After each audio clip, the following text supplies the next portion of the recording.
Hello and welcome to a special edition of Painting with me, Bob Ross. I'm your host, Bob Ross, and today we'll be painting a calming lake scene. So let's get started.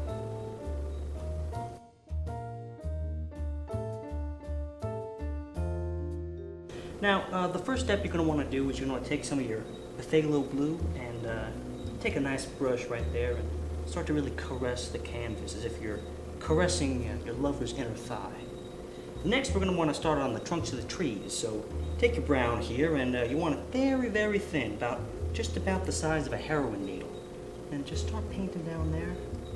Really nice. Okay.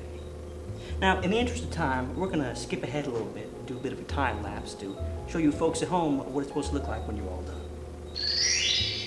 Now that we have those trunks in place, we're going to move on to creating the leaves. Now, for the leaves, I like to use a rounded brush. You need just the right amount of pressure to get that nice, puffy texture.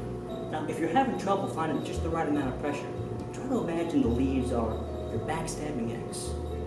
Oh, Joshua. You put me through so much pain, but those eyes get me every time, so I'll just inflict light pain upon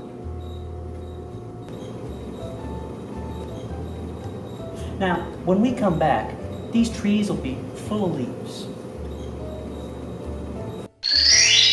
Wow, look at those bushes. I don't know about you folks at home, but I haven't felt this relaxed since I wandered into an offshore gay bar in '82 and was almost drugged and killed by an ex-con man.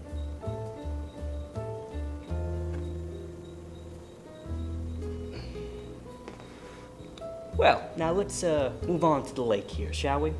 Now, you're going to want to try and get that perfect shade of blue, and you might want to use a reference photo. Perhaps you'll find a nice photo of the ocean you took on vacation at Martha's Vineyard back when you were a kid. Man, art is a great way to escape the trauma of your life. Makes you almost forget your parents' constant, borderline abusive bickering. Wow, how lovely the vineyard really is. I think I'll add some seagulls to remember the good times. Well, that's it, folks. Hope you enjoyed this tutorial of a calming lake scene. Tune in next week when we tackle the rise and fall of communism, as well as a serene forest.